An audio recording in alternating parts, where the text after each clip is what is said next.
어디 계집년 따위가 별을 다냐며 여성 장군을 멸시했던 한 부사관. 그러나 그 장군은 군 부대의 쓰리스타였고 이후 그 부사관에게 큰 응징과 참교육이 펼쳐지는 이야기입니다.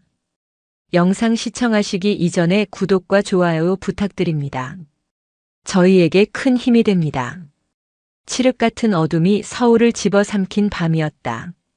장마의 시작을 알리는 빗줄기는 거셌고 관악산의 능선을 타고 내려온 바람은 남현동 일대를 차갑게 적셨다. 수도 서울의 심장을 지키는 철옹성, 수도방 위사령부의 정문은 굳게 닫힌 채 위병소의 불빛만이 빗줄기 속에서 외롭게 번지고 있었다. 위병소 안 방탄모를 눌러쓴 황민준 하사는 턱 끝까지 올라오는 지루함과 싸우고 있었다. 뻑뻑한 눈을 비비며 창밖을 내다보았다. 세차게 내리는 비는 아스팔트 위에서 하얗게 부서지며 도시의 소음을 집어삼켰다. 이런 궂은 날이면 찾아오는 이도 나가는 이도 드물었다. 그의 군 생활처럼 시간은 지독하게 느리고 단조롭게 흘러갔다. 황 하사에게 군대란 도피처이자 동시에 증오의 대상이었다. 20살 초반 되는 일 하나 없던 인생에서 유일하게 그를 받아준 곳.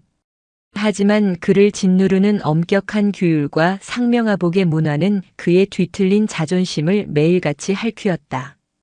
특히 그는 여자라는 존재가 군 조직 내에 있다는 사실 자체를 이해할 수 없었다. 그의 아버지는 평생 어머니를 무시하고 억압했다.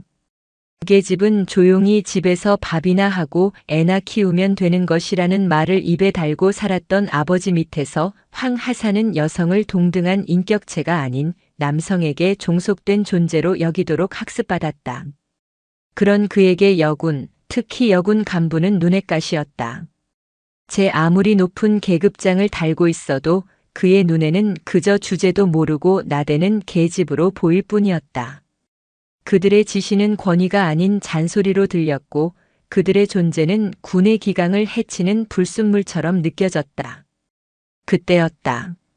사령부 정문에서 조금 떨어진 도로변에 택시 한 대가 멈춰섰다. 희미한 가로등 불빛 아래 검은색 우산을 쓴 인형 하나가 내렸다. 인형은 크지 않은 체구에 무릎까지 오는 평범한 트렌치코트를 입고 있었다. 빗소리에 묻혀 발소리는 들리지 않았지만 그 인형은 망설임 없이 사령부 정문을 향해 걸어오고 있었다. 황 하사는 미간을 찌푸렸다. 이 늦은 시간에 비를 뚫고 걸어오는 민간인이라니. 그의 눈에 경계심이 어렸다.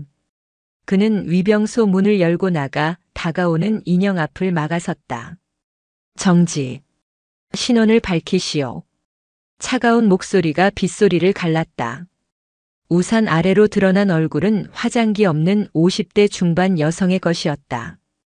단정하게 빗어 넘긴 머리카락 몇 가닥이 비에 젖어 이마에 붙어 있었고 온화하지만 지적인 빛을 띤 눈동자가 그를 조용히 응시하고 있었다. 수고가 많습니다. 복귀하는 길입니다. 여성의 목소리는 나긋했지만 그 안에 담긴 힘은 평범하지 않았다. 하지만 황 하사의 귀에는 그저 나이든 군무원의 목소리로 들릴 뿐이었다. 사령부에는 수많은 군무원들이 있었고 그들 대부분은 군인에 대한 막연한 동경과 함께 군 조직의 생리를 제대로 이해하지 못하는 답답한 존재들이라고 그는 생각했다. 용무와 신분을 정확히 밝히십시오. 여기는 민간인이 함부로 출입할 수 있는 곳이 아닙니다. 황 하사는 일부러 더 딱딱하고 권위적인 목소리를 냈다. 상대가 여성일 때 그는 자신의 남성성이 더욱 부각된다고 느꼈다. 여성은 잠시 그를 바라보았다.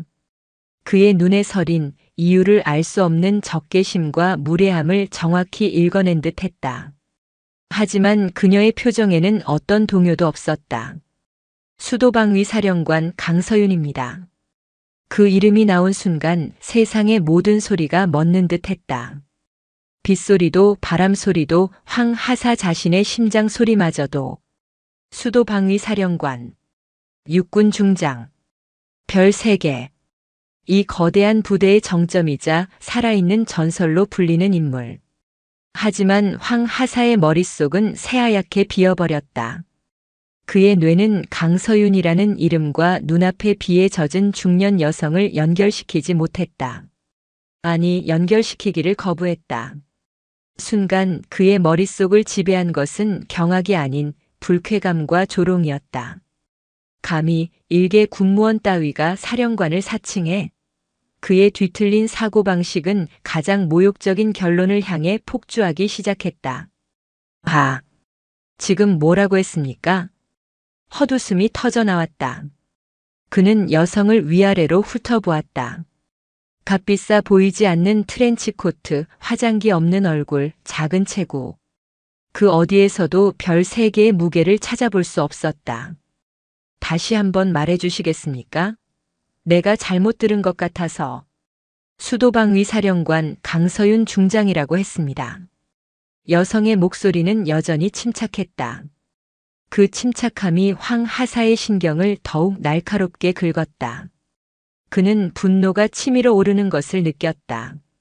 이 여자가 지금 자신을 시험하고 나아가 군 전체를 능멸하고 있다는 생각에 사로잡혔다. 이봐요, 아줌마.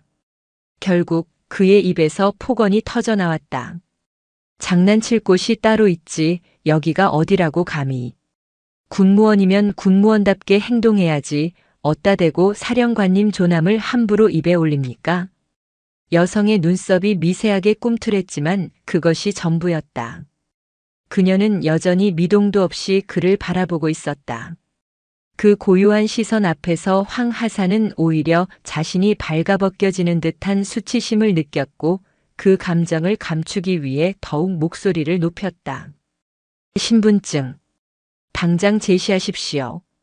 군무원 신분증이라도 있을 것 아닙니까? 신원 확인하고 상부에 보고해서 당신 같은 사람은 다시는 이 부대에 발도 못 붙이게 만들어야겠어. 신분증은 지금 소지하고 있지 않습니다. 뭐라고요? 신분증도 없이 이 시간에 부대에 들어오려고 했다, 이겁니까? 지금 우리를 뭘로 보고? 황하사는 거의 소리를 지르다시피 했다. 그의 안에서 잠자고 있던 모든 차별과 멸시가 깨어나 날뛰기 시작했다. 아버지의 목소리가 사회의 편견이 그의 열등감이 한데 뒤섞여 끔찍한 괴물이 되어 튀어나왔다. 어디 계집년 따위가 장군 사칭을 하냐. 군무원답게 얌전히 굴어. 그 말이 빗줄기를 뚫고 밤하늘에 울려 퍼지는 순간 여성의 눈빛이 처음으로 변했다.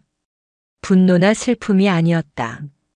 그것은 깊이를 알 수 없는 거대한 연민과 서늘한 결단력이 뒤섞인 기묘한 빛이었다. 마치 폭풍우가 몰아치기 직전의 고요한 바다와도 같았다. 그녀는 더 이상 아무 말도 하지 않았다. 그저 묵묵히 황하사를 바라볼 뿐이었다. 그 시선은 천근의 무게가 되어 황하사의 어깨를 짓눌렀다. 그는 자신이 넘지 말아야 할 선을 넘었음을 본능적으로 직감했지만 이미 뱉어버린 말을 주워 담을 수는 없었다. 스스로를 정당화하기 위해 그는 더욱 악을 쓸 수밖에 없었다. 뭐야, 그 눈빛은. 내가 틀린 말했어? 당장 따라와. 오늘은 당신 버르장머리를 제대로 고쳐줘야겠으니까. 황하사는 여성의 팔을 거칠게 잡아 끌려 했다. 하지만 그의 손이 닿기 직전 여성이 입을 열었다. 이전과는 비교할 수 없는 서늘하고 장엄한 목소리였다. 아사. 그 한마디에 황하사의 모든 움직임이 얼어붙었다. 자네는 지금 대한민국 육군 중장에게, 수도방 위사령관에게, 그리고 자네의 직속 상관에게 총구를 겨눈 것과 같은 행동을 했네. 그 의미를 감당할 수 있겠나? 그 목소리는 위병소의 희미한 불빛과 차가운 빗줄기를 뚫고 황민준 하사의 영혼 깊숙한 곳까지 파고들었다. 이제 기나긴 밤의 서막이 올랐을 뿐이었다. 황민준 하사의 손은 허공에서 굳어버렸다.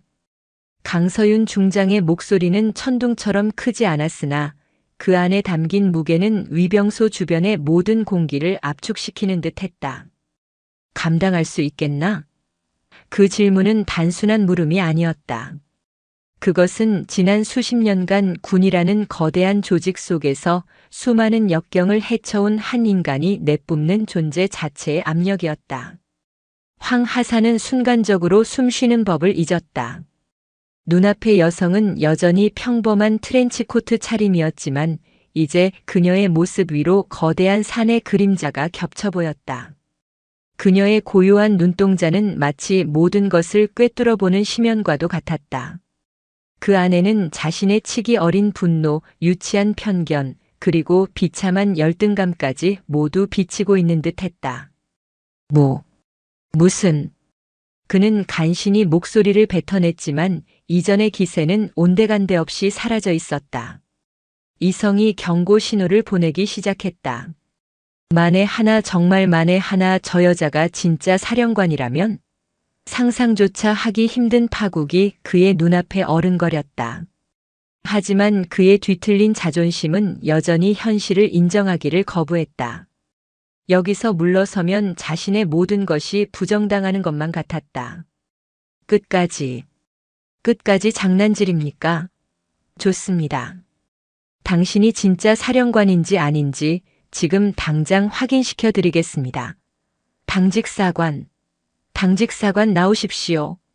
황 하사는 위병소 안을 향해 고래고래 소리를 질렀다.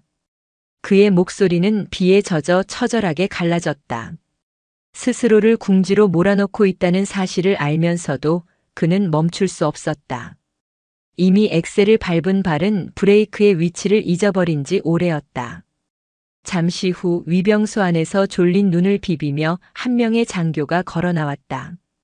이제 막 임관한 지 얼마 되지 않은 앳된 얼굴의 김민석 소위였다. 그는 눈앞의 광경에 어리둥절한 표정을 지었다. 잔뜩 흥분해서 고함을 치는 황 하사와 비를 맞으며 고요히 서 있는 중년 여성. 황 하사, 무슨 일인가? 김소희님, 이 여자가 지금 자기가 수도방위 사령관이라고 주장하고 있습니다. 신분증도 없이 심야의 부대에 들어오려 하기에 검문했더니 오히려 저를 협박하고 있습니다. 이건 명백한 군 기강문란 행위입니다. 황 하사는 마치 승전보를 전하는 장수처럼 외쳤다. 그의 말에 김소희의 눈이 휘둥그레졌다. 그는 강서윤 중장의 얼굴을 몰랐다. 갓 임관한 초급 장교에게 삼성 장군의 얼굴은 TV 뉴스에서나 스쳐 지나갈 뿐 직접 대면할 기회는 거의 없었다. 그는 황 하사의 말과 눈앞 여성의 행색을 번갈아 보며 상황을 판단하려 애썼다. 김소희의 눈에 비친 강서윤 중장은 그저 평범한 중년 여성이었다. 군인 특유의 날카로운 기상이나 위압감은 느껴지지 않았다. 오히려 차분하고 온화한 인상이었다. 그의 머릿속에서도 황 하사와 비슷한 의심이 피어올랐다. 선생님, 실례지만 신분 확인에 협조해 주시겠습니까? 저는 당직사관 육군 소위 김민석입니다. 김소희는 최대한 정중하게 말했지만 그의 호칭은 장군님이 아닌 선생님이었다. 그 역시 그녀를 민간인, 아마도 고위 군무원 정도로 판단한 것이다. 강서윤 중장은 김소희를 바라보았다. 그의 눈에서는 황 하사와 같은 악의는 느껴지지 않았다. 다만 경험 부족에서 오는 미숙함과 혼란이 보일 뿐이었다. 그녀는 고개를 작게 끄덕였다. 상황실로 갑시다. 가서 확인시켜주지. 그녀의 목소리는 황 하사가 아닌 김소희를 향해 있었다. 그것은 명령이 아닌 제안의 형태였지만 그 안에 담긴 힘은 거스를 수 없는 것이었다. 황 하사는 자신이 무시당했다는 생각에 또다시 분노가 치밀었지만 이미 당직사관이 개입한 이상 독단적으로 행동할 수는 없었다. 잘 생각하셨습니다. 가서 당신 정체를 명명백백히 밝혀봅시다. 그는 여전히 기세등등하게 외치며 앞장섰다. 마치 자신이 정의를 구현하는 심판자라도 된 것 같았다. 위병소 옆에 위치한 당직사관실은 형광등 불빛 아래 차갑고 정적인 공기로 가득했다. 빗물이 뚝뚝 떨어지는 강서윤 중장의 트렌치코트 자락이 바닥에 작은 웅덩이를 만들었다. 김소희는 어쩔 줄 몰라 하며 서 있었고 황 하사는 팔짱을 낀 채 의기양양한 표정으로 그녀를 쏘아보고 있었다. 자, 이제 말씀해 보시죠. 어디서 근무하는 어떤 군무원이신지. 지금이라도 솔직하게 말씀하시면 정상 참작의 여지가 있을지도 모릅니다. 황 하사가 취조하듯 말했다. 강서윤 중장은 그런 그를 잠시 응시하다가 벽에 걸린 액자로 시선을 돌렸다. 당직 사관실 벽에는 역대 사령관들의 사진이 연대순으로 걸려 있었다. 맨 마지막 가장 최근의 자리에 익숙한 얼굴의 사진이 있었다. 단정하게 군복을 차려입고 어깨에는 빛나는 별 3개를 단 채 부드러운 미소를 짓고 있는 바로 그녀 자신의 모습이었다. 그녀는 아무 말 없이 손가락으로 그 사진을 가리켰다. 그 순간 황 하사와 김소희의 시선이 동시에 액자로 향했다. 그리고 두 사람의 얼굴이 하얗게 굳어갔다. 사진 속 인물과 눈앞의 여성이 천천히 겹쳐졌다. 군복을 입고 있지 않았을 뿐 단정한 이목구비와 지적인 눈빛, 입가에 어린 희미한 미소까지 모든 것이 동일했다.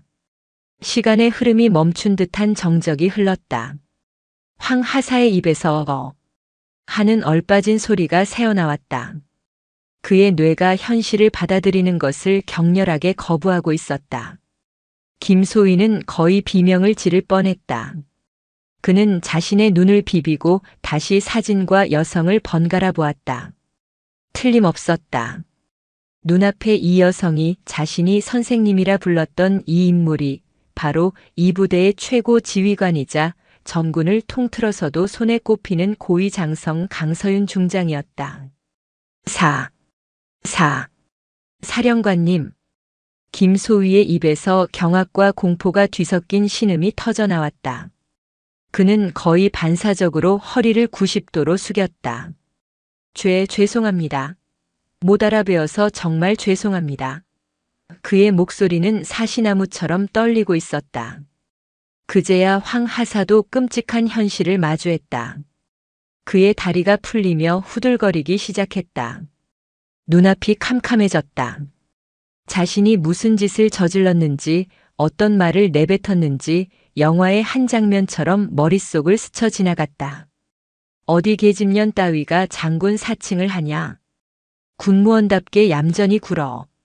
자신이 뱉었던 모든 모욕적인 언사들이 비수가 되어 그의 심장에 박혔다. 그는 차라리 이 자리에서 심장이 멎어버리기를 바랐다. 털썩. 황민준 하사는 그 자리에 주저앉고 말았다. 그의 얼굴은 핏기 하나 없이 새하얗게 질려 있었다. 동공은 초점을 잃고 풀려 있었고 입은 뻐끔거렸지만 아무런 소리도 내지 못했다. 그의 의기양양했던 모습은 온데간데 없이 그저 거대한 파도에 휩쓸린 난파선의 조각처럼 비참하고 초라할 뿐이었다. 강서윤 중장은 그 모습을 말없이 내려다보았다. 그녀의 표정은 여전히 평온했다. 마치 폭풍의 눈 한가운데에 서 있는 것처럼 주변의 모든 혼란과 경악 속에서도 그녀만이 고요한 섬처럼 존재했다. 그녀는 주저앉은 황 하사에게 다가가지도 공포에 질린 김소희를 질책하지도 않았다.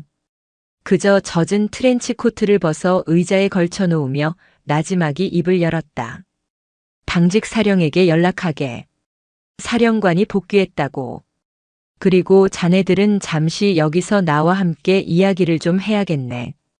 그녀의 목소리는 여전히 나긋했지만 이제 그 누구도 그 안에 담긴 강철 같은 의지를 의심하지 못했다. 고요한 폭풍의 눈 안에서 이제부터 진짜 이야기가 시작될 참이었다.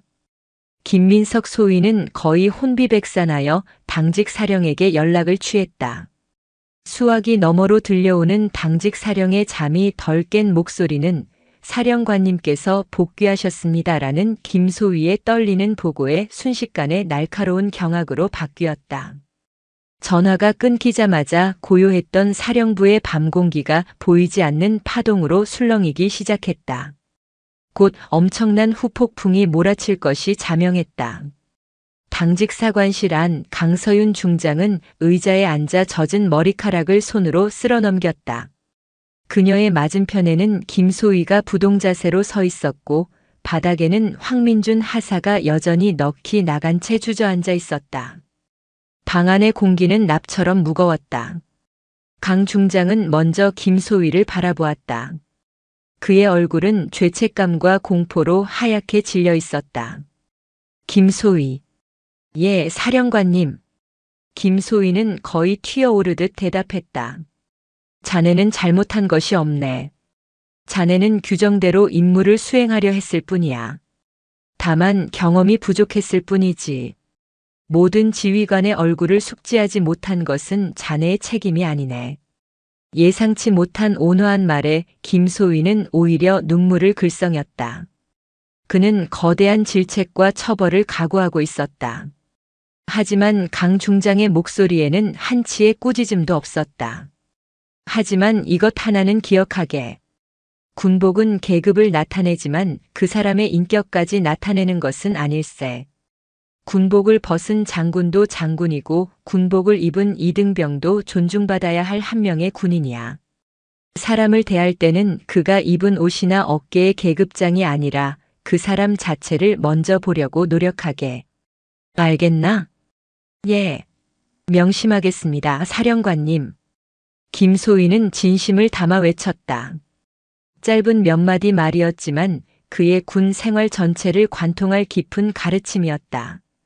강 중장은 고개를 끄덕이고는 시선을 바닥에 주저앉은 황 하사에게로 돌렸다. 황 하사는 여전히 초점 없는 눈으로 허공을 응시하고 있었다. 그의 영혼은 이미 육체를 떠나버린 듯 했다. 황 하사. 강 중장의 부름에 황 하사의 어깨가 움찔 떨렸다. 그는 천천히 고개를 들어 그녀를 바라보았다. 그의 눈에는 이제 공포를 넘어선 깊은 절망이 자리하고 있었다. 모든 것이 끝났다고 그의 인생은 여기서 끝장이라고 생각하는 듯 했다. 일어나게. 나지막한 말에 황 하사는 기계적으로 몸을 일으켰다. 다리에 힘이 풀려 비틀거렸지만 그는 간신히 몸을 가누고 뻣뻣하게 섰다. 강 중장은 자리에서 일어나 그에게 천천히 다가갔다. 황 하사는 자신도 모르게 뒷걸음질 치려 했지만 발이 바닥에 붙어버린 듯 움직이지 않았다. 거대한 산이 자신을 향해 다가오는 듯한 압도적인 위압감에 숨이 막혔다. 하지만 강 중장은 그의 바로 앞에서 멈춰서서 예상 밖의 질문을 던졌다. 왜 그랬나? 질책이 아니었다. 분노도 아니었다. 그저 순수한 질문이었다. 황 하사는 그 질문의 의도를 이해할 수 없었다. 뭐, 말씀이십니까?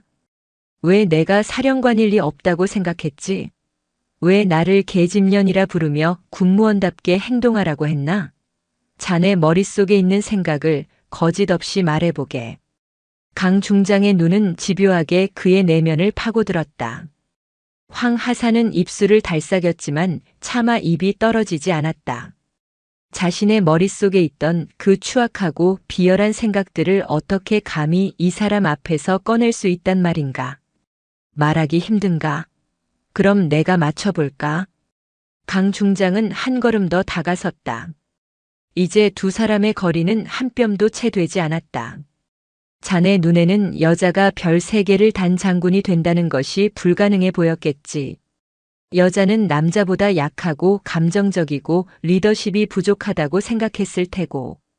군대라는 남성적인 조직의 정점에 여자가 서 있다는 사실 자체가 자네가 믿고 있던 세상의 질서를 무너뜨리는 것처럼 느껴졌을 거야. 그래서 자네는 눈앞의 진실을 본 것이 아니라 자네가 보고 싶은 거짓을 본 거지. 내가 틀렸나? 황 하사는 아무 말도 할 수 없었다. 그녀의 말은 한치의 오차도 없이 자신의 심장을 꿰뚫고 있었다. 그는 마치 발가벗겨진 채 광장 한가운데에 서 있는 듯한 끔찍한 수치심에 휩싸였다. 그때 복도 저편에서 여러 사람의 다급한 군홧발 소리가 들려왔다. 문이 벌컥 열리며 당직 사령인 대령과 참모 몇몇이 헐레벌떡 뛰어들어왔다. 그들은 방 안의 광경을 보고는 얼굴이 사색이 되었다. 사령관님. 무고하십니까? 이게 어찌 된 일입니까?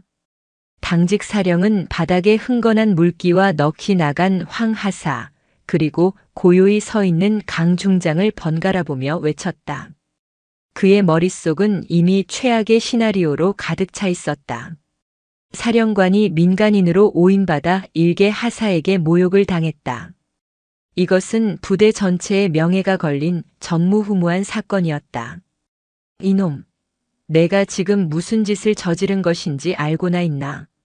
당장 이놈을 헌병대로 끌고 가. 당직 사령은 분노에 차 황하사에게 호통을 쳤다. 참모들 역시 금방이라도 황하사를 끌고 갈 기세였다. 황하사는 이제 모든 것이 끝났다고 생각하며 눈을 감았다. 그만. 그때 강 중장의 나지막한 목소리가 방 안의 모든 움직임을 멈추게 했다.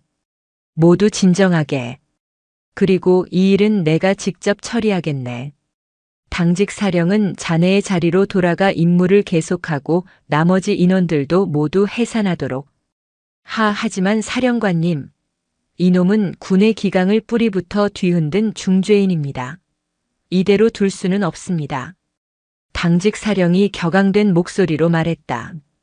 이것은 명령일세. 강 중장의 목소리는 여전히 조용했지만 그 안에는 거스를 수 없는 힘이 실려 있었다.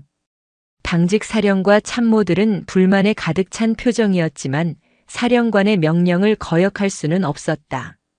그들은 마지못해 경례를 하고는 밖으로 나갔다. 방 안에는 다시 세 사람만이 남았다. 강 중장은 다시 황하사를 바라보았다. 황하사, 자네는 내가 두렵나? 황하사는 간신히 고개를 끄덕였다. 내가 자네를 어떻게 할 것 같은가? 불명예 전형? 아니면 육군 교도소? 자네의 남은 인생을 완전히 망가뜨려 버릴 것 같은가? 황하사는 대답하지 못했다. 그가 상상할 수 있는 모든 최악의 미래가 그의 눈앞에 펼쳐지고 있었다. 자네가 단지 여자라는 이유로 내 어깨에 별 3개를 부정했듯이 나 역시 사령관이라는 이유로 자네의 남은 인생을 부정해 버릴 수도 있겠지. 그것이 아마 자네가 생각하는 힘의 논리일 테고. 강 중장은 잠시 말을 멈추고는 창밖을 바라보았다. 빗줄기는 조금씩 잦아들고 있었다. 하지만 황하사, 별의 무게는 사람을 짓누르기 위해 있는 것이 아닐세. 그 무게는 더 많은 사람을 품고 그들의 삶의 무게를 함께 짊어지기 위해 존재하는 거야. 그녀는 다시 황하사에게로 시선을 돌렸다. 그녀의 눈빛은 이제 연민으로 가득 차 있었다. 나는 자네를 처벌하지 않겠네. 대신 자네에게 기회를 주려고 하네. 자네가 가지고 있던 그릇된 세상을 깨부수고 새로운 세상을 배울 기회를 말이야. 자네의 그릇된 신념이 어디서부터 시작되었는지 나는 그것이 궁금하네. 그리고 그것을 바로 잡아주고 싶어. 그것이 자네를 교도소에 보내는 것보다 훨씬 더 중요하고 또 훨씬 더 어려운 일이라는 걸 알지만 말이야. 황하사는 자신의 귀를 의심했다. 처벌하지 않겠다니. 기회를 주겠다니. 그날 밤 이후 수도방위 사령부는 거대한 수면 아래에서 들끓는 용암처럼 겉으로는 평온했지만 속으로는 격렬한 소용돌이에 휩싸였다. 사건은 빛의 속도로 퍼져나갔다.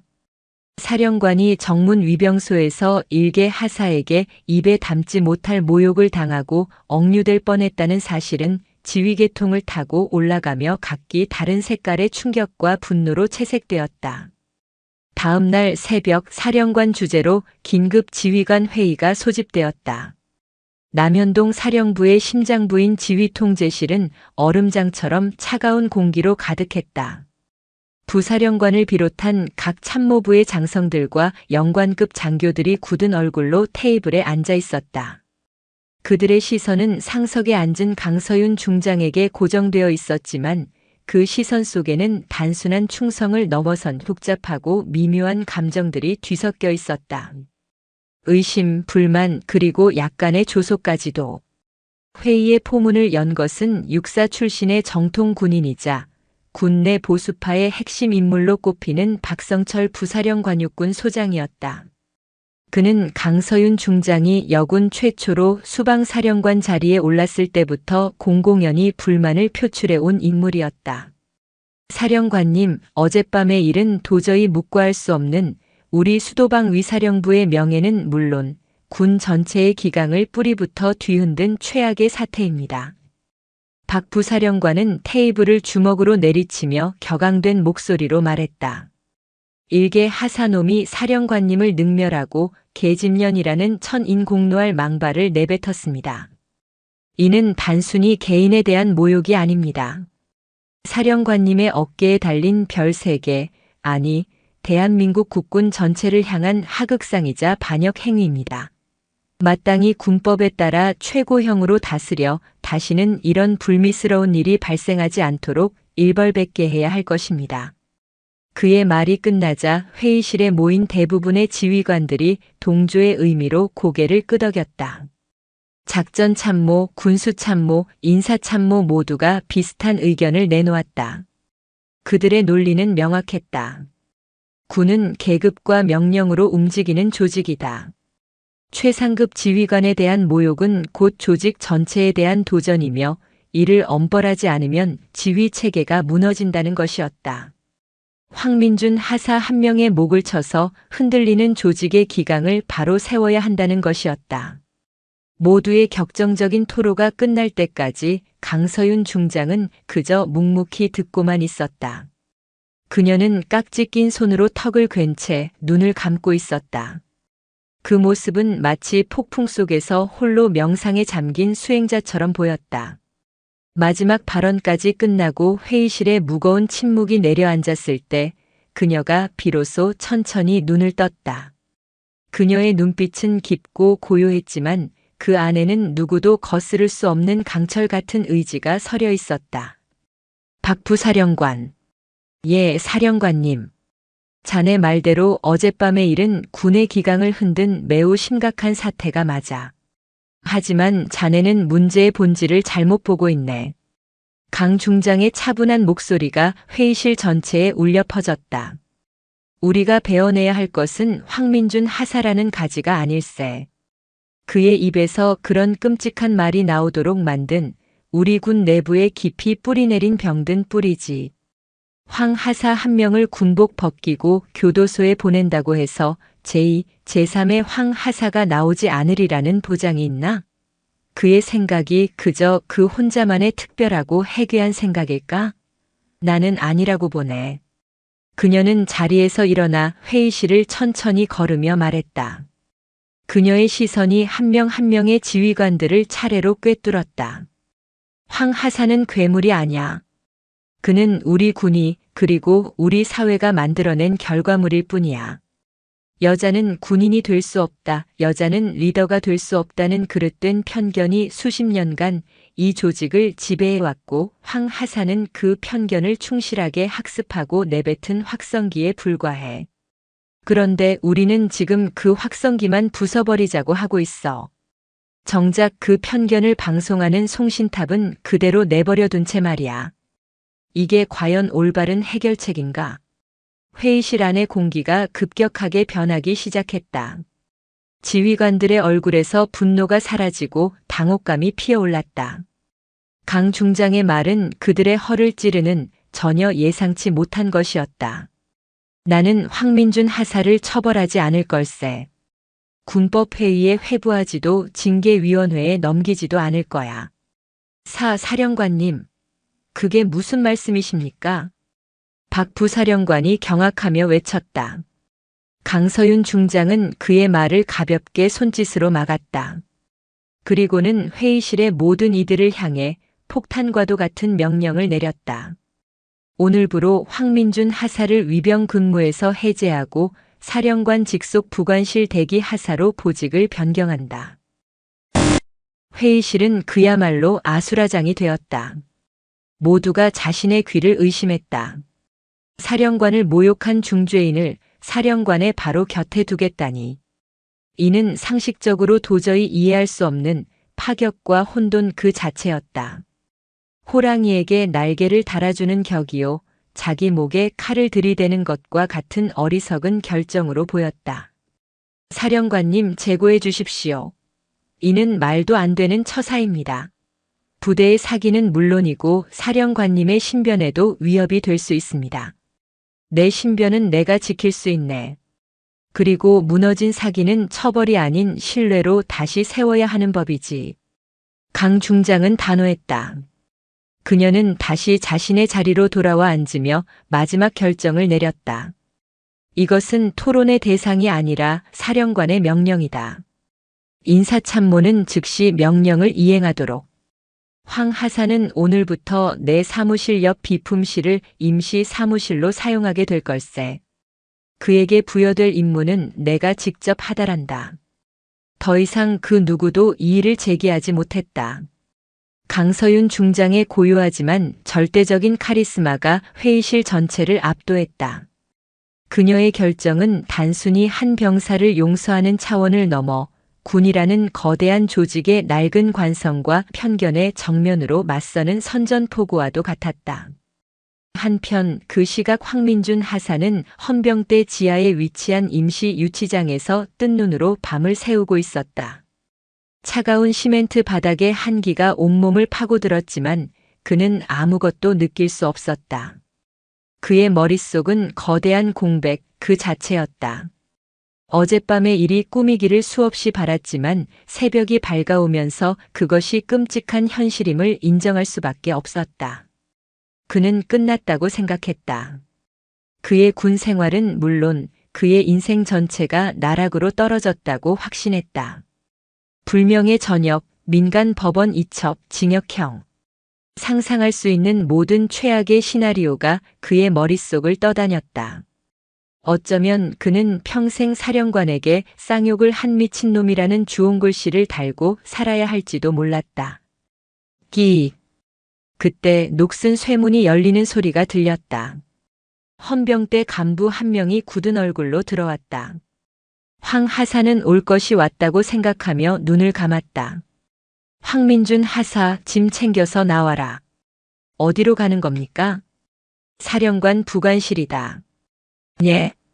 황 하사는 자신의 귀를 의심했다. 사령관 부관실이라니. 그는 자신을 조롱하는 것인가 생각했다.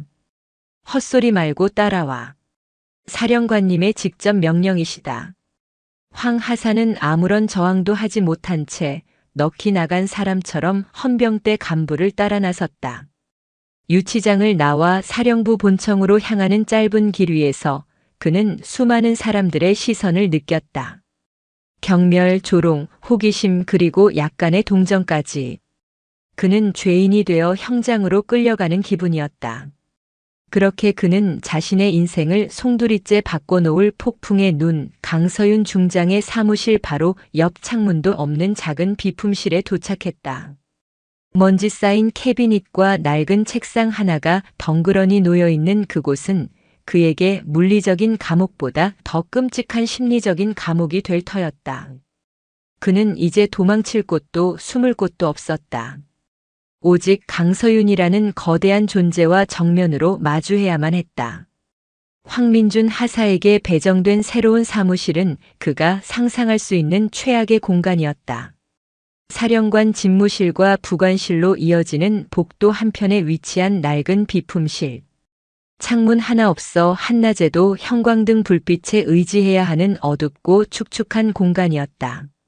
낡은 철제 캐비닛에서는 녹과 먼지가 뒤섞인 냄새가 났고 덩그러니 놓인 책상과 의자는 금방이라도 부서질 것처럼 삐걱거렸다. 그는 그곳에 유령처럼 갇혔다. 인사명령은 정식으로 하달되었지만 그에게 말을 거는 사람은 아무도 없었다. 부관실을 오가는 수많은 장교와 부사관들은 그를 벌레 보듯 힐끔거리거나 아예 없는 사람 취급했다. 그들의 시선 속에서 황 하사는 자신이 인간 이하의 존재가 된 것 같은 깊은 굴욕감을 느꼈다. 차라리 영창에 갔더라면, 차라리 군법회의에 넘겨져 죗값을 치렀더라면. 명확한 처벌은 고통스럽더라도 끝이 있을 터였다. 하지만 지금 그가 처한 상황은 끝을 알 수 없는 안개 속을 헤매는 것과 같았다. 그가 비품실에 갇힌 지 사흘째 되던 날 오후였다. 굳게 닫혀있던 문이 소리 없이 열리고 강서윤 중장이 들어왔다. 제복을 완벽하게 갖춰 입은 그녀의 모습은 그날 밤과는 비교할 수 없는 위엄과 기품을 뿜어내고 있었다. 황 하사는 반사적으로 벌떡 일어나 부동자세로 섰다. 편히 앉게.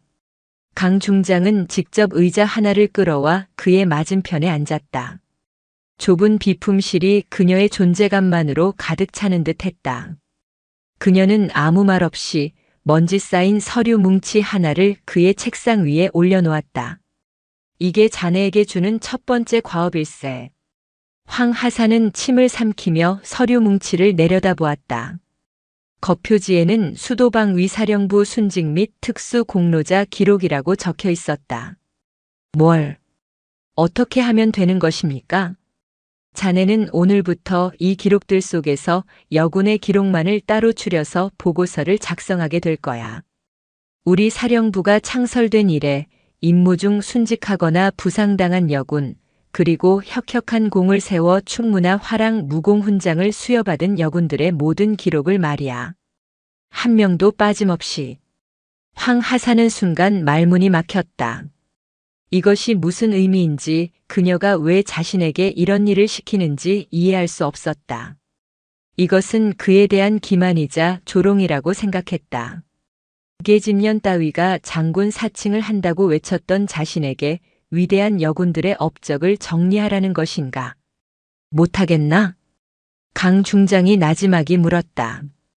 그녀의 눈빛은 그의 마음속까지 꿰뚫어 보는 듯 했다. 아닙니다. 하겠습니다. 황 하사는 이를 악물고 대답했다. 지금 그에게는 선택의 여지가 없었다. 그날부터 황민준 하사의 기묘한 임무가 시작되었다. 그는 먼지 쌓인 비품실에 홀로 앉아 수십 년의 세월이 켜켜이 쌓인 낡은 기록들을 파헤치기 시작했다. 처음 며칠간 그는 아무런 감흥 없이 기계적으로 서류를 넘겼다. 이름, 계급, 소속, 그리고 차가운 몇 줄의 사건 기록. 그의 눈에는 그저 의미 없는 활자의 나열일 뿐이었다. 그는 이것이 자신을 길들이기 위한 고도의 심리적인 고문이라고 생각했다. 그러던 어느 날 오후 그의 손가락이 한 장의 기록 위에서 멈췄다. 서지의 중사. 흑백 증명사진 속의 앳된 얼굴은 이제 막 20살을 넘긴 듯 보였다. 그녀의 사인은 적 특작부대 교전 중 아군 보호를 위해 수류탄 파편을 온몸으로 막아내고 현장에서 순직. 황 하사는 자신도 모르게 기록을 자세히 읽어내려갔다. 서류에는 당시 상황이 건조하지만 상세하게 기록되어 있었다. 후방 침투 훈련 중 가상의 적이 던진 훈련용 수류탄이 불발되지 않고 신입 병사들 한가운데로 떨어졌다. 모두가 공포에 질려 흩어지는 순간 분대장이었던 서지의 중사는 망설임 없이 몸을 날려 수류탄을 덮쳤다. 그녀 덕분에 단 한 명의 부상자도 발생하지 않았다. 기록의 마지막에는 당시 현장에 있던 신입 병사의 증언이 첨부되어 있었다. 서지의 중사님은 평소 저희에게 엄마 같은 분이셨습니다. 여자라고 무시하던 저희들에게 군인은 성별이 아니라 군번으로 말하는 것이라고 항상 가르치셨습니다. 마지막 순간 저희를 향해 달려오시던 중사님의 얼굴은 무섭지 않았습니다. 오히려 웃고 계셨습니다.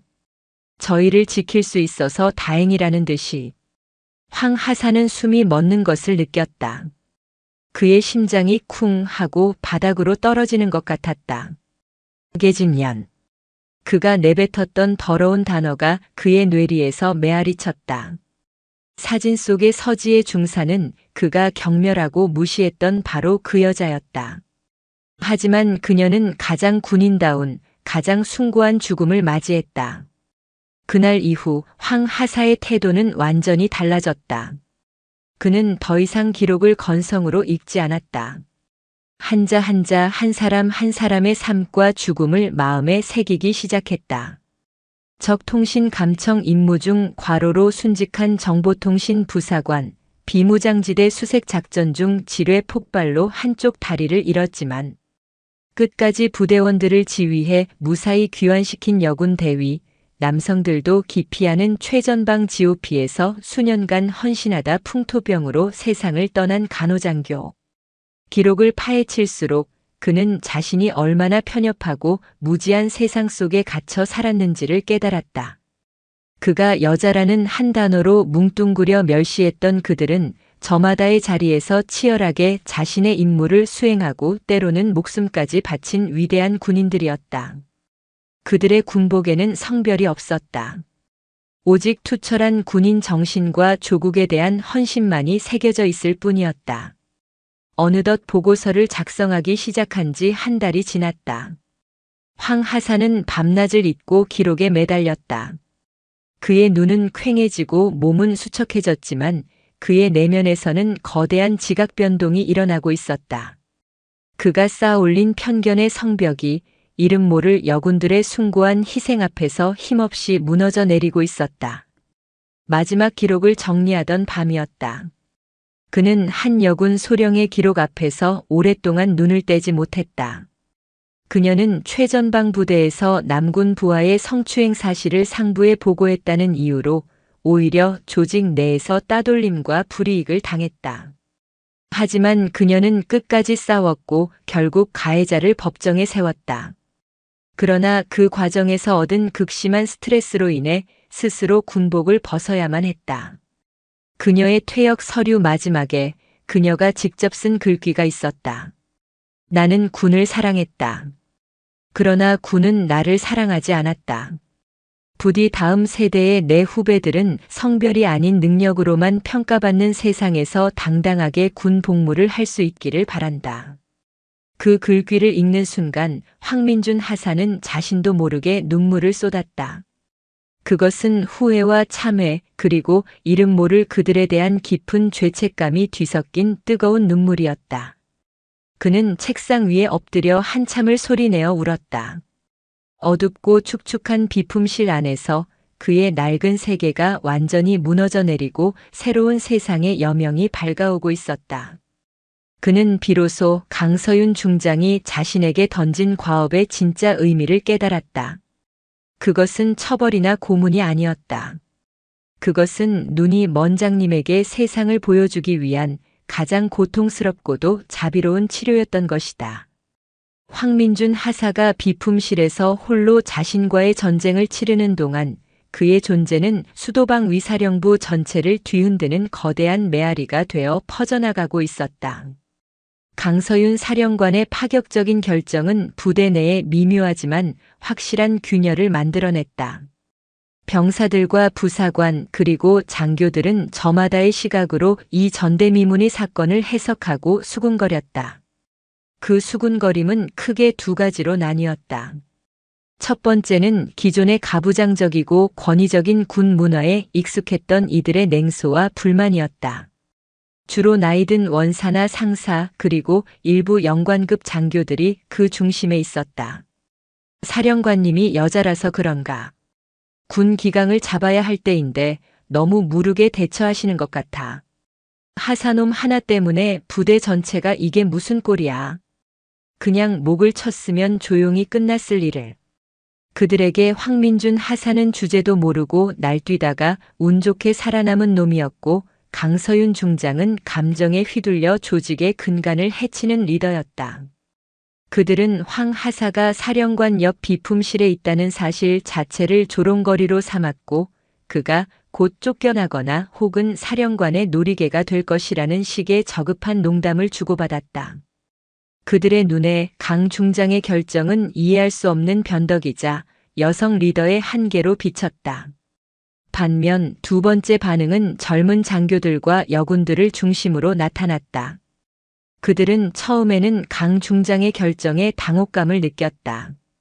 특히 여군들은 황 하사의 계집년 발언에 극도의 분노를 느꼈고 그가 응당한 처벌을 받지 않은 것에 대해 실망감을 표출하기도 했다. 저런 놈을 그냥 둔다는 게 말이 돼? 우리 전체를 모욕한 거나 다름없는데. 사령관님도 너무하시지. 저런 선례를 남기면 앞으로 제2, 제3의 황민준이 나오지 말란 법이 없어. 하지만 시간이 지나면서 그들의 생각은 조금씩 바뀌기 시작했다. 강 중장의 의도가 단순한 용서가 아니라 병든 뿌리를 뽑아내려는 거대한 계획의 일부라는 것을 어렴풋이 감지하기 시작한 것이다. 그들은 황 하사가 과연 어떻게 변할 것인지, 그리고 강 중장의 실험이 과연 성공할 수 있을지 불안과 기대를 뒤섞어 주시했다. 이러한 두 개의 시선이 충돌하는 가운데 황민준 하사는 완벽한 외톨이가 되었다. 과거 그와 어울렸던 동료들은 그를 배신자 혹은 시한폭탄처럼 여기며 피했다. 그가 식당에 나타나면 주변의 모든 대화가 끊기고 어색한 침묵이 흘렀다. 그는 밥을 입으로 먹는지 코로 먹는지 모를 정도로 매 순간 가시방석에 앉은 기분이었다. 사건이 터진 지 한 달 반 정도 지났을 무렵 저녁 식사 시간이 끝난 병사식당 한쪽 구석에서 일이 터졌다. 고참급인 인사과 소속 박병장 무리가 이제 막 전입 온 신임 여군 하사를 둘러싸고 희롱 섞인 농담을 던지고 있었다. 김하사 전투복 입고 있으니까 영 폼이 안 나네. 군대는 여자들이 있을 곳이 아니라니까. 그러게 말이야. 우리 사령관님도 그렇고 요즘은 왜 이렇게 계집들이 설쳐대는지 몰라. 안 그래? 박 병장은 주변 동료들과 낄낄거리며 김하사의 어깨를 툭 쳤다. 김하사의 얼굴은 모욕감으로 새빨갛게 달아올랐지만 갓 전입 온 막내가 고참 병장에게 대항할 수는 없는 노릇이었다. 그녀는 그저 입술을 깨물며 고개를 숙일 뿐이었다. 바로 그때였다. 혼자 구석에서 밥을 먹고 있던 황민준 하사가 자리에서 일어났다. 그는 묵묵히 박 병장 무리에게로 걸어갔다. 그의 등장에 시끄럽던 식당 안이 순간 조용해졌다. 모두의 시선이 수방사의 시한폭탄에게로 쏠렸다. 박 병장은 황 하사를 보고는 비웃음을 흘렸다. 어이 황 하사. 사령관님 비서 노릇은 할 만한가? 아니면 밤에 다른 노릇도 하나? 저급한 조롱의 주변에서 킥킥거리는 웃음소리가 터져나왔다. 황 하사는 그러나 미동도 하지 않았다. 그의 눈은 더 이상 과거처럼 분노나 열등감으로 번들거리지 않았다. 그저 차갑고 깊게 가라앉아 있었다. 그는 박 병장을 지나쳐 겁에 질린 김하사 앞에 섰다. 괜찮나? 나지막한 물음에 김하사는 놀란 눈으로 그를 올려다보았다. 황 하사는 다시 박 병장을 향해 몸을 돌렸다. 그만해라. 뭐? 이 새끼가 지금 뭐라고 했냐?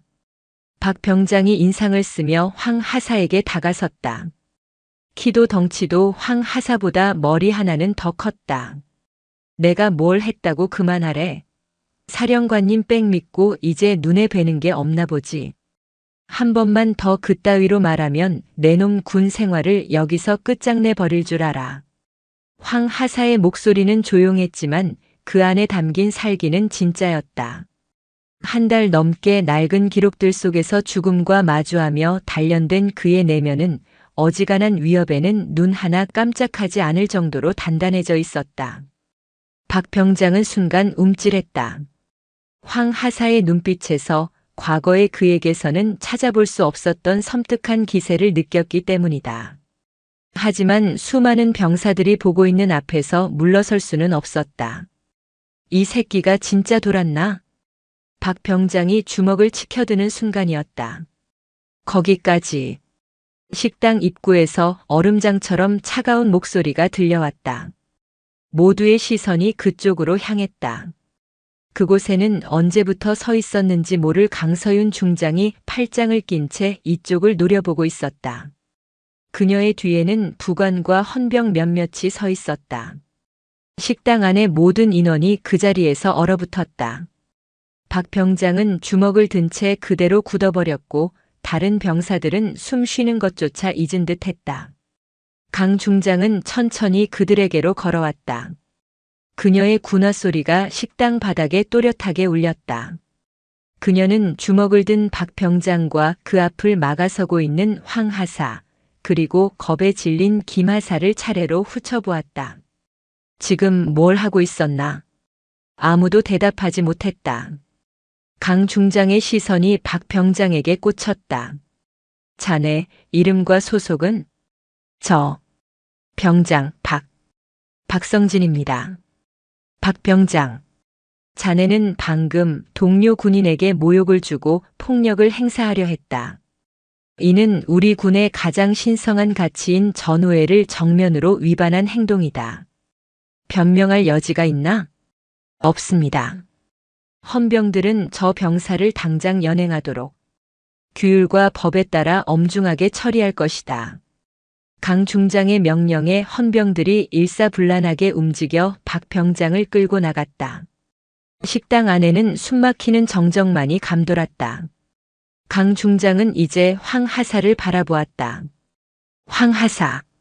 예, 사령관님. 자네는 왜 나섰나? 황하사는 잠시 망설이다가 입을 열었다. 그의 목소리는 조금 떨렸지만 그 안에 담긴 생각은 명확했다. 서지의 중사님이었다면 그렇게 했을 거라고 생각했습니다. 그 이름이 나오는 순간 강서윤 중장의 눈빛이 미세하게 흔들렸다. 서지의 중사. 그녀 역시 똑똑히 기억하고 있는 살신성인의 귀감이었다. 강 중장은 아무 말 없이 한참 동안 황하사를 바라보았다. 그리고는 그녀의 입가에 누구도 눈치채지 못할 만큼 희미한 아주 옅은 미소가 피어올랐다. 그녀가 심었던 씨앗이 마침내 딱딱한 땅을 뚫고 아주 작은 싹을 틔운 순간이었다. 식당에서의 사건은 황민준 하사의 운명을 또다시 바꿔놓았다.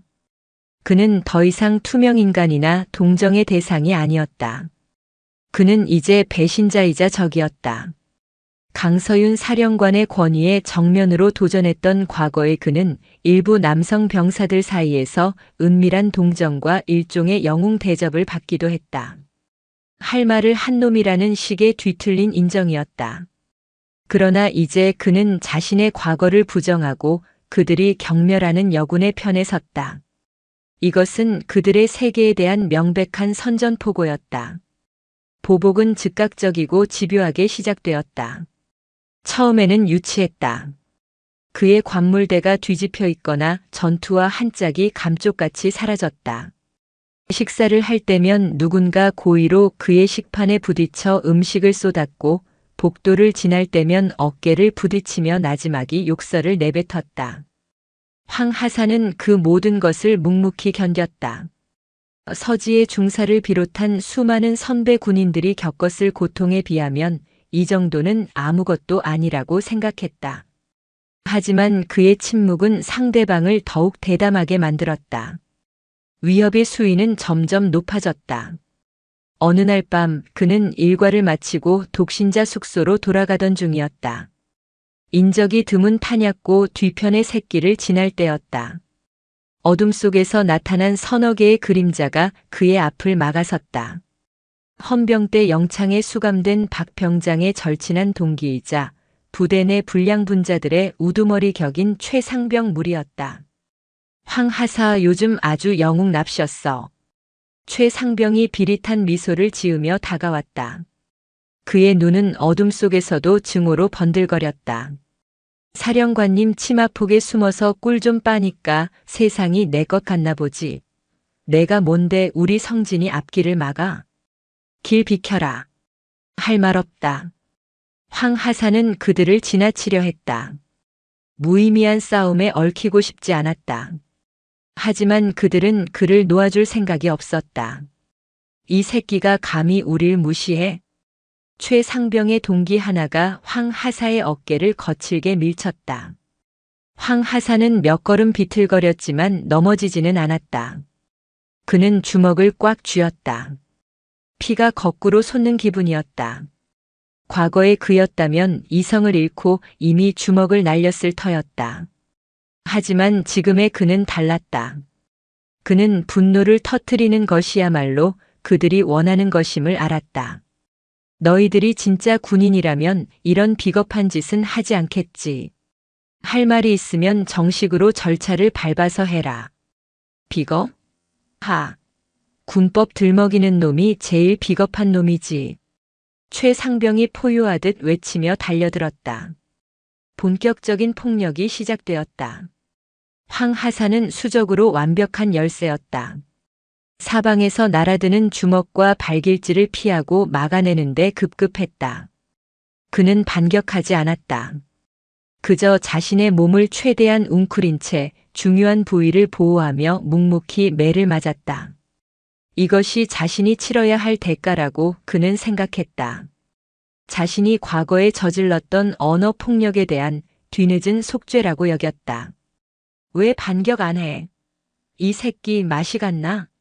사령관한테 일러 바치려고 녹음이라도 하고 있냐? 그들은 황하사가 저항하지 않자 더욱 기고만장해져 폭행의 강도를 높였다. 입술이 터지고 얼굴이 피로 물들었다. 갈비뼈에 금이 가는 듯한 끔찍한 고통이 느껴졌다. 의식이 흐릿해지기 시작할 무렵이었다. 거기 너희들, 지금 뭐 하는 짓이야? 어둠 속에서 가늘지만 단호한 목소리가 들려왔다. 최상병 무리가 움찔하며 돌아본 곳에는 뜻밖의 인물이 서 있었다. 바로 식당에서 그들이 희롱했던 김하사였다. 그녀는 혼자가 아니었다. 그녀의 동기인 듯한 다른 여군 두세 명이 잔뜩 겁에 질린 얼굴로 함께 서 있었다. 뭐야, 저 계집애는? 지켜주던 영웅님이 처맞고 있으니까 구하러 오셨나? 최상병 무리가 다시 비웃음을 터뜨리며 그들에게 다가가려 했다.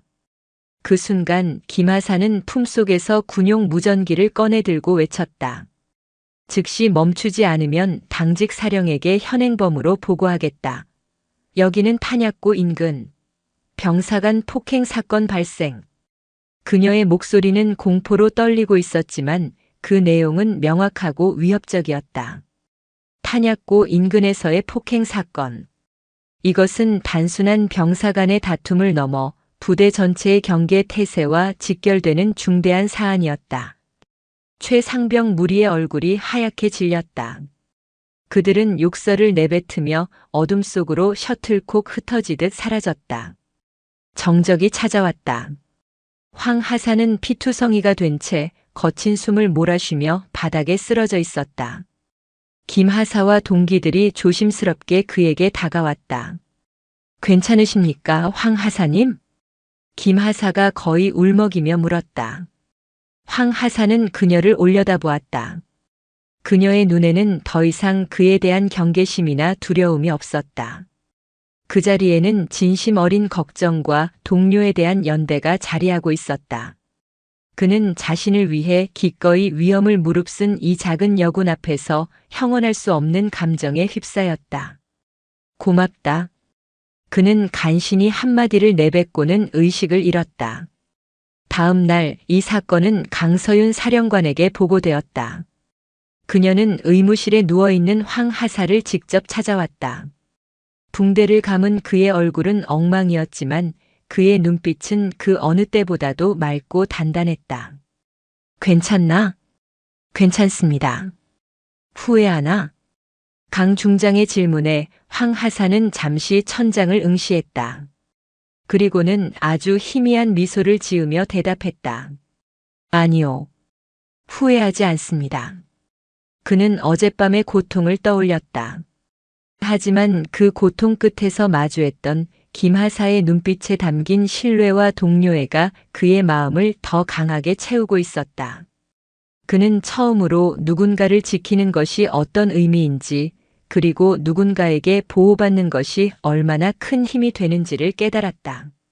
그는 검이 아닌 방패가 되는 법을 고통을 통해 배운 것이다. 자네의 첫 번째 과업은 끝났다. 강 중장은 조용히 말했다. 이제 자네에게 두 번째 과업을 주도록 하지. 의무실에서 퇴원하는 즉시 주임원 사실로 가서 유진철 원사에게 신고하게. 앞으로 자네는 그의 그림자가 될 걸세. 유진철 원사. 수도방위 사령부의 모든 부사관들을 총괄하는 살아있는 전설. 호랑이보다 무섭고 바위보다 단단하다고 알려진 인물. 황하사는 자신의 귀를 의심했다. 그것은 지옥의 문턱을 넘어 더 깊은 심연으로 들어가는 것과 같은 명령이었다. 수도방위 사령부 주임원사 유진철. 그의 이름은 부대 내에서 신화이자 공포의 동의어였다. 30년 군 생활의 대부분을 최전방 특수부대에서 보낸 그는 온몸이 흉터와 굳은 살로 뒤덮인 강철 같은 사내였다. 그의 눈빛 한 번에 웬만한 초급 장교들은 오금이 저릴 정도였고 그의 고함 한 번에 연병장의 공기가 얼어붙는다고 했다. 그는 융통성이라곤 약에 쓰려고 해도 찾아볼 수 없는 오직 규율과 원칙, 그리고 진짜 군인의 혼을 신봉하는 구시대의 마지막 전사처럼 보였다. 그런 그가 강서윤 중장의 여성 리더십에 대해 탐탁지 않게 여긴다는 것은 공공연한 비밀이었다. 유 원사는 여군 자체를 부정하지는 않았지만 군의 핵심 지휘부가 여성으로 채워지는 것에 대해서는 깊은 회의감을 가지고 있었다. 그에게 군대는 본질적으로 남성적인 힘과 희생을 바탕으로 움직이는 조직이었기 때문이다. 황민준 하사가 유진철 원사에게 배속된다는 소식은 그를 사자의 굴에 던져 넣는다는 소식과 같았다. 모두가 황 하사가 일주일을 버티지 못하고 스스로 군복을 벗게 될 것이라고 수군거렸다. 의무실에서 퇴원한 황 하사는 두려움 반, 체념 반의 심정으로 주임원 사실의 문을 두드렸다. 하사 황민준 주임원사님께 배속을 명받았습니다. 육중한 책상 뒤에 앉아 서류를 보던 유진철 원사는 고개도 들지 않았다. 그는 한참 동안 서류에 시선을 고정한 채 황 하사를 세워두었다. 방 안에는 종이 넘어가는 소리와 시계 초침 소리만이 무겁게 흘렀다. 황 하사의 등줄기에서 식은땀이 흘러내렸다. 마침내 유 원사가 서류를 덮고는 처음으로 황 하사를 정면으로 응시했다. 그의 눈은 마치 날카롭게 벼려진 칼날 같았다. 내 놈이 그 유명한 황 하사냐? 예, 그렇습니다. 사령관님께 계집년이라 짓거렸다는 놈. 맞나? 유 원사의 직설적인 질문에 황 하사는 얼굴이 화끈거렸다. 그는 차마 고개를 들지 못하고 대답했다. 맞습니다. 그런 놈을 왜 나한테 보냈다고 생각하나? 잘 모르겠습니다. 뻔하지. 직접 손에 피 묻히기 싫으니 나더러 내 놈을 처리하라는 뜻 아니겠나. 유 원사는 코웃음을 치며 자리에서 일어났다. 그는 황 하사 주위를 어슬렁거리며 그를 샅샅이 훑어보았다. 나는 사령관님의 방식에 동의하지 않는다. 내 놈 같은 놈은 군복을 입을 자격이 없어. 하지만 명령은 명령이니 따를 수밖에. 오늘부터 내 놈의 임무는 딱 하나다. 내 그림자가 되는 거다. 내가 가는 곳은 어디든 따라와. 단 입은 닥치고 눈과 귀만 열어라. 내 허락 없이는 질문도 건의도 그 어떤 잡소리도 용납하지 않는다. 알았나? 예, 알겠습니다. 그렇게 황 하사의 두 번째 과업이 시작되었다. 그는 그날부터 유진철 원사의 그림자가 되었다. 유 원사의 하루는 해가 뜨기 전부터 시작되었다. 그는 새벽같이 일어나 연병장과 각종 훈련 시설을 점검했고 병사 식당의 위생 상태를 직접 확인했다. 황 하사는 그저 한 걸음 뒤에서 묵묵히 그를 따랐다. 유 원사의 사무실은 강의실이었다. 그는 하루에도 몇 번씩 문제를 일으킨 부사관들을 소환했다. 부하에게 폭언을 한 중사, 훈련 성과가 부진한 하사, 가정 문제로 힘들어하는 부사관까지. 황 하사는 유 원사가 그들을 어떻게 다루는지 지켜보았다. 그는 소리를 지르거나 윽박지르지 않았다. 대신 상대의 눈을 똑바로 보고 낮은 목소리로 문제의 핵심을 짚어냈다. 때로는 아버지처럼 따뜻하게, 때로는 스승처럼 엄하게. 그는 모든 부사관의 이름과 가족관계, 그리고 그들의 장단점까지 모두 꿰고 있었다. 어느 날 오후 갓 임관한 신임 소위가 유 원사실을 찾아왔다. 그는 자신의 부소대장인 고참 중사가 자신의 지시를 무시한다며 불만을 토로했다. 주임원사님, 아무리 제가 경험이 부족해도 지휘관은 접니다. 그런데 박 중사는 사사건건 제 말을 무시하고 병사들 앞에서 저를 망신줍니다. 이건 명백한 하극상 아닙니까? 황 하사는 속으로 저 소위 오늘 죽었구나 생각했다. 감히 부사관의 수장 앞에서 부사관을 험담하다니. 유원사가 불호령을 내릴 것이라 예상했다. 하지만 유원사의 반응은 예상 밖이었다. 소위, 자네 박 중사가 어떤 사람인지는 아나? 그냥 고집 센 늙은 부사관 아닙니까? 박 중사는 이 부대에서 20년을 복무했네. 그가 거쳐간 훈련장에서 흘린 땀이 아마 자네가 평생 마실 물보다 많을 거야. 그는 눈 감고도 적의 침투로를 찾아낼 수 있고 소리만 듣고도 아군 포와 적군 포를 구분할 수 있는 사람이야. 그런 그를 자네는 고집 센 늙은 부사관이라고만 생각하나? 유원사는 책상에서 낡은 서류철 하나를 꺼내 소위 앞에 던졌다. 읽어봐.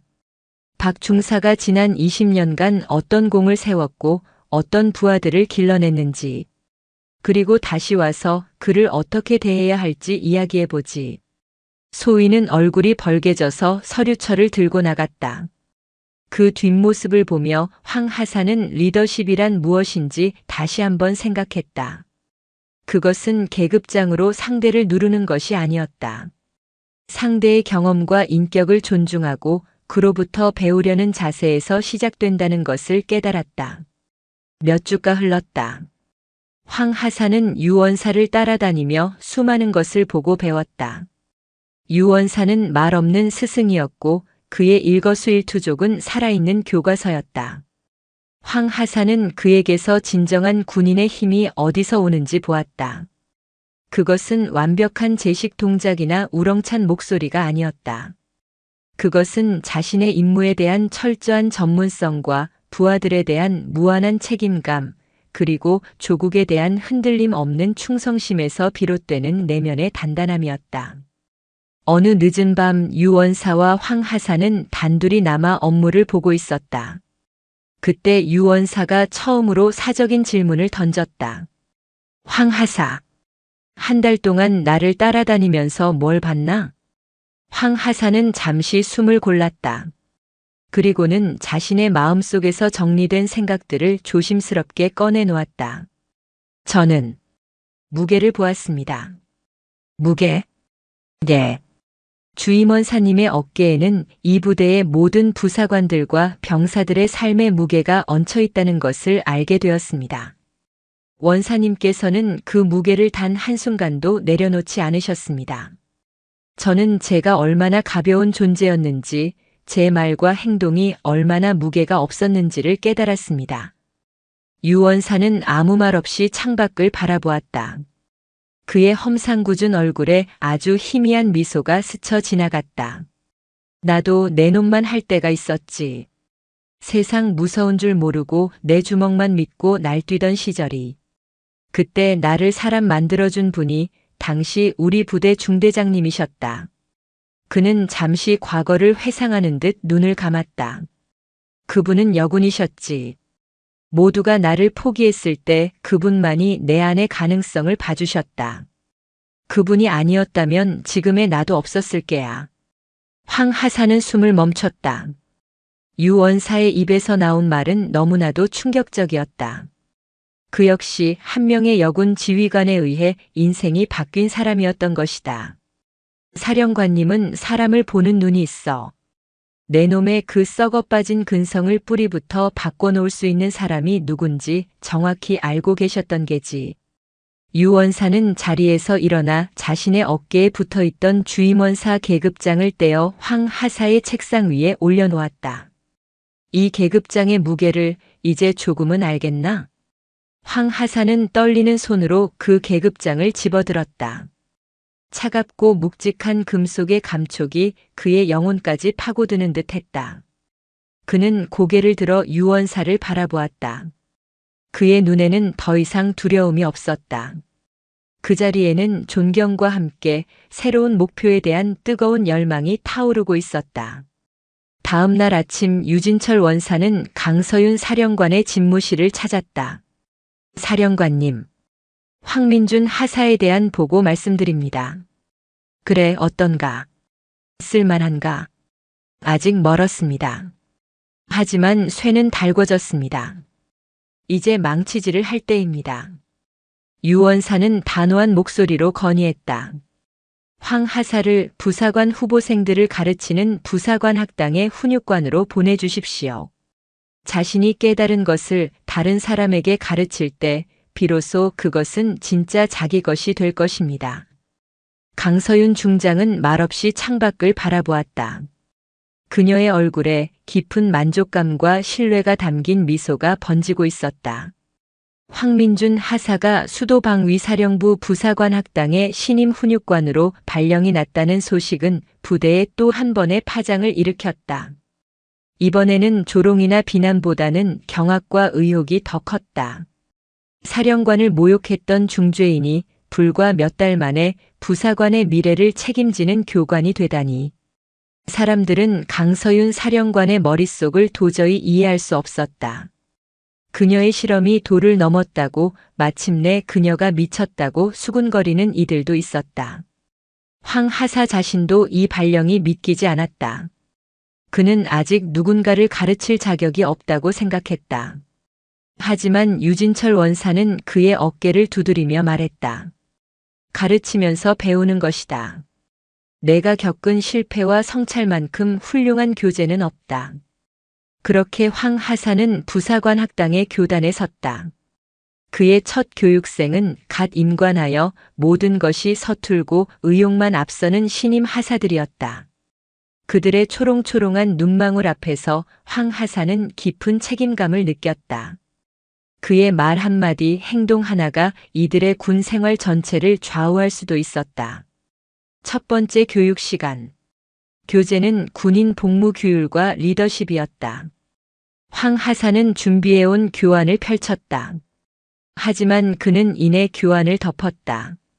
책에 쓰인 딱딱한 문장들로는 자신이 겪었던 생생한 변화를 전달할 수 없다고 판단했다. 그는 심호흡을 한 번 하고 교육생들을 정면으로 바라보았다. 여러분, 오늘 저는 교재에 있는 내용 대신 제 이야기를 하려고 합니다. 교육생들의 눈이 휘둥그레졌다. 저는 불과 몇 달 전까지만 해도 여러분이 상상할 수 있는 최악의 부사관이었습니다. 황 하사는 자신의 치부를 남김없이 드러내기 시작했다. 그날 밤 위병소에서 벌어졌던 일, 강서윤 사령관에게 내뱉었던 끔찍한 폭언, 자신의 마음속 깊은 곳에 자리 잡고 있던 여성에 대한 혐오와 편견. 그는 아무것도 숨기지 않았다. 비품실에서의 고독한 시간과 유진철 원사에게서 배운 것들까지 자신의 추락과 성장의 과정을 담담하게 그러나 진솔하게 털어놓았다. 강의실은 숨소리 하나 들리지 않는 정적에 휩싸였다.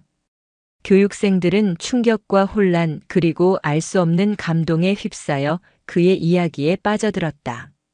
한 사람의 인생이 송두리째 바뀌는 과정을 그들은 지금 눈앞에서 목격하고 있었다. 여러분, 리더십은 책으로 배우는 것이 아닙니다. 계급장으로 얻어지는 것도 아닙니다. 진정한 리더십은 내 옆의 전우를 성별이나 출신, 계급으로 판단하는 것이 아니라 한 명의 인격체로 존중하는 것에서부터 시작됩니다. 내가 틀릴 수 있다는 것을 인정하는 용기, 그리고 나의 잘못을 바로잡으려는 의지. 그것이 바로 지휘관이 가져야 할 첫 번째 덕목입니다. 이야기를 마쳤을 때 황 하사의 눈에는 옅은 물기가 고여 있었다. 강의실에서는 약속이나 한 듯 우레와 같은 박수가 터져 나왔다. 그것은 훈육관에 대한 의례적인 박수가 아니었다. 한 인간의 용기 있는 고백에 대한 진심 어린 존경의 표시였다. 그의 교육 방식은 파격적이었다. 그는 교육생들에게 분대 전투 기술이나 제식 훈련만큼이나 역지사지의 중요성을 강조했다. 어느 날 그는 분대장 역할을 맡은 남군 하사와 부분대장 역할을 맡은 여군 하사에게 특별한 과제를 내주었다. 지금부터 이틀간 두 사람은 서로의 역할을 바꿔서 생활한다. 남군 하사는 여군 내무반의 고충을 파악하고 여군 하사는 남군 내무반의 문화를 이해하고 보고서를 제출하도록. 처음에는 모두가 어색해하고 불평했지만 이틀 뒤 두 사람의 표정은 완전히 달라져 있었다. 남군 하사는 여군들이 겪는 미묘한 차별과 불편함을 몸소 체험했고 여군 하사는 남군들 특유의 서열 문화와 그 안의 끈끈한 전우애를 이해하게 되었다. 그들은 비로소 서로를 다른 성별이 아닌 같은 군인으로 바라보기 시작했다. 황 하사의 교육은 입소문을 타고 부대 전체로 퍼져나갔다. 그의 수업을 참관하러 오는 간부들이 늘어났고 그의 교육 방식은 다른 부대에서도 벤치마킹하기 시작했다.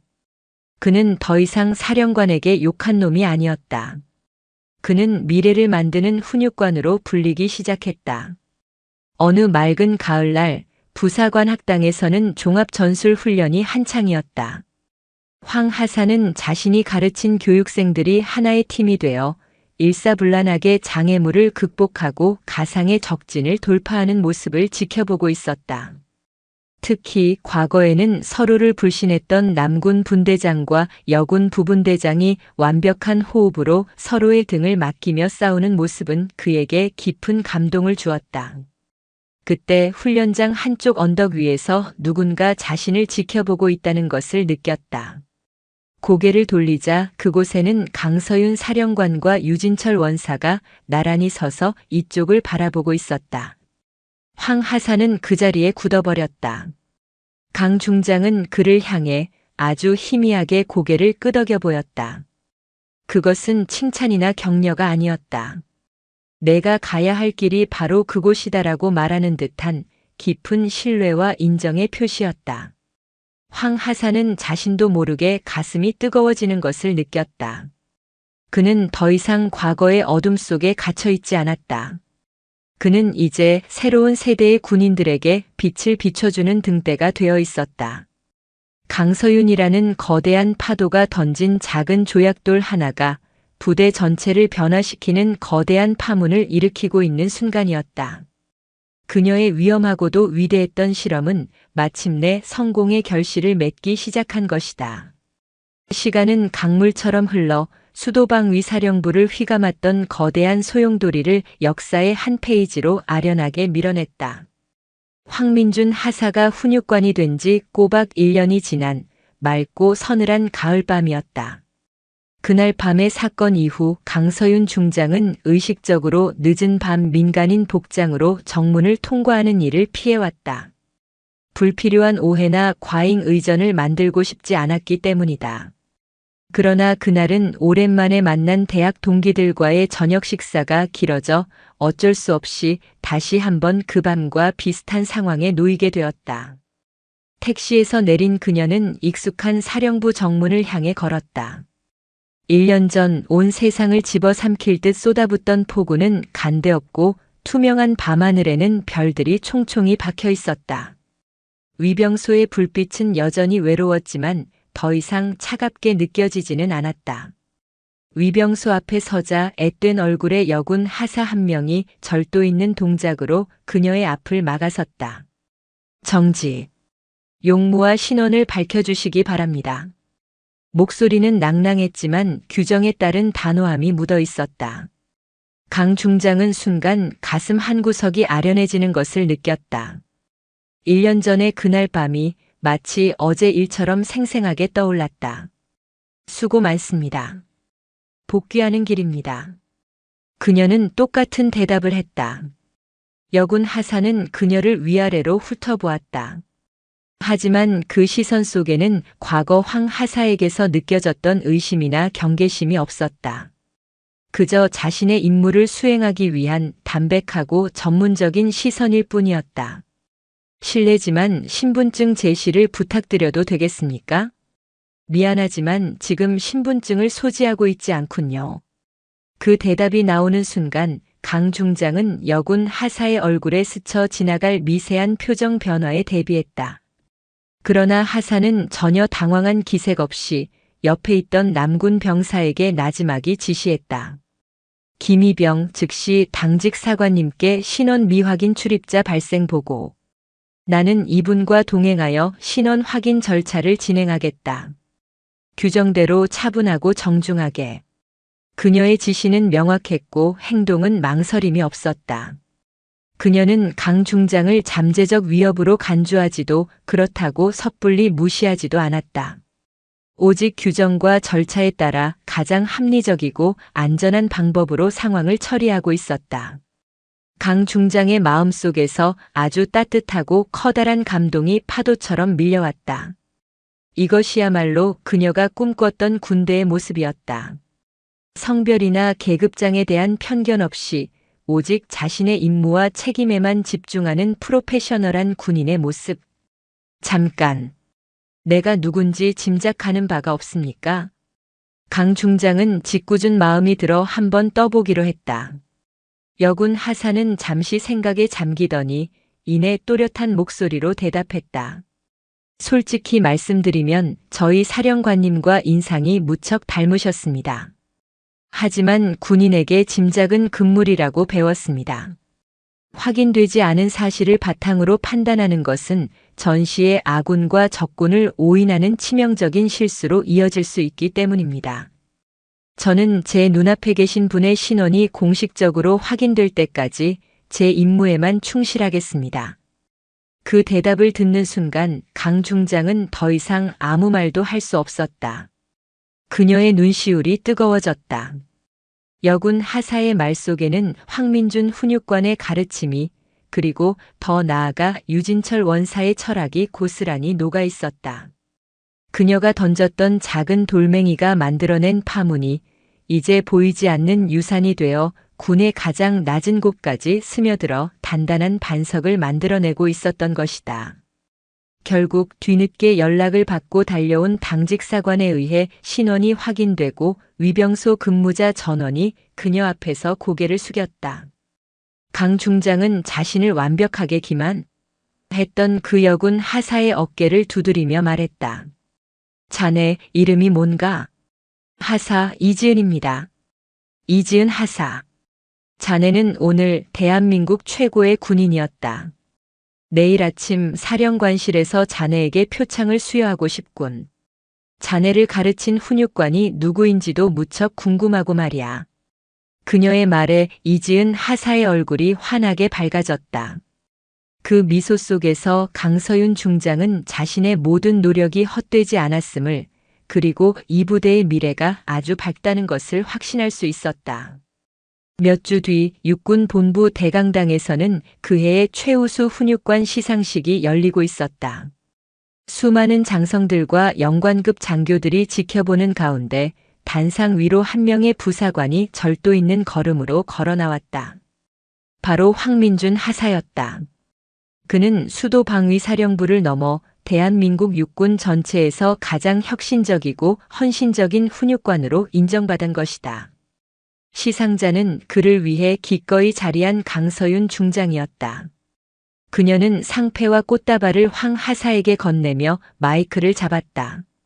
우리는 종종 영웅이 특별한 사람이라고 생각합니다. 그러나 진정한 영웅은 자신의 과오를 정면으로 마주할 용기가 있는 사람, 그리고 그 과오를 성장의 발판으로 삼아 다른 사람에게 빛을 비춰주는 사람입니다. 황민준 하사는 지난 1년간 우리 군이 나아가야 할 방향을 자신의 삶으로 증명해 보였습니다. 그는 지식을 가르친 것이 아니라 존중과 이해라는 군의 가장 중요한 가치를 가르쳤습니다. 그의 헌신에 사령관으로서 그리고 군의 한 선배로서 깊은 감사를 표합니다. 강 중장의 연설에 장내는 숙연해졌다. 황 하사는 그녀를 향해 깊이 고개 숙여 경례했다. 그리고는 답사를 위해 마이크 앞에 섰다. 저는 이 상을 받을 자격이 없습니다. 이 영광은 이름도 빛도 없이 쓰러져간 수많은 선배 전우님들의 것입니다. 그는 품속에서 낡은 수첩 하나를 꺼내 들었다. 그곳에는 그가 비품실에서 밤새워 정리했던 여군들의 이름이 빼곡히 적혀 있었다. 서지혜 중사님, 김수연 대위님.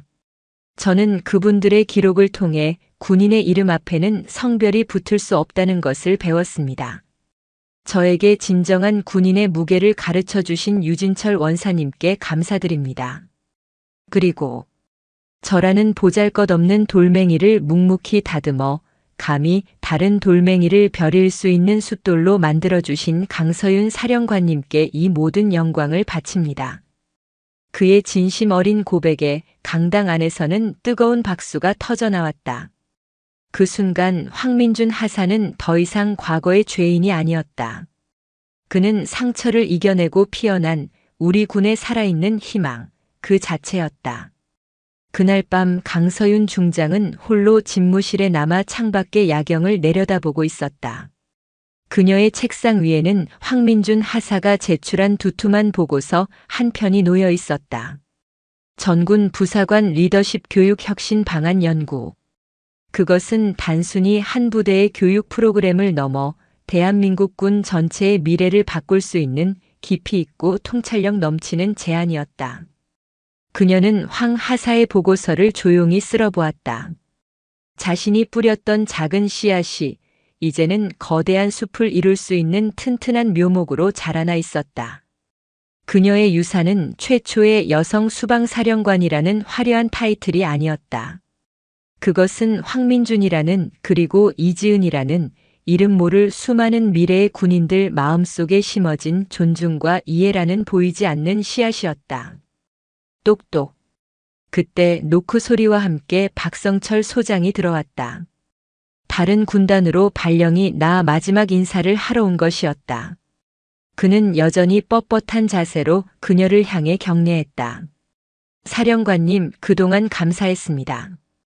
박 장군, 그동안 수고 많았네. 새로운 곳에서도 건승을 비네. 어색한 침묵이 흘렀다. 박 소장은 무언가 망설이는 듯 하더니 이내 어렵게 입을 열었다. 저는 아직도 사령관님의 방식을 전부 이해하지는 못하겠습니다. 하지만 그는 창밖의 훈련장을 바라보았다. 그곳에서는 야간 훈련을 마친 남군과 여군들이 스스럼 없이 어울려 장비를 정리하고 있었다. 과거에는 상상할 수 없었던 자연스럽고 평등한 풍경이었다. 결과에 대해서는 이의를 제기할 수 없겠습니다. 이 부대는 사령관님께서 오신 이후로 분명히 더 강해졌습니다. 그 말을 남기고 그는 조용히 집무실을 나갔다. 강서윤 중장은 그의 뒷모습을 보며 아주 옅은 미소를 지었다. 가장 완고했던 반대자의 입에서 나온 그 한마디는 그 어떤 훈장보다도 값진 것이었다.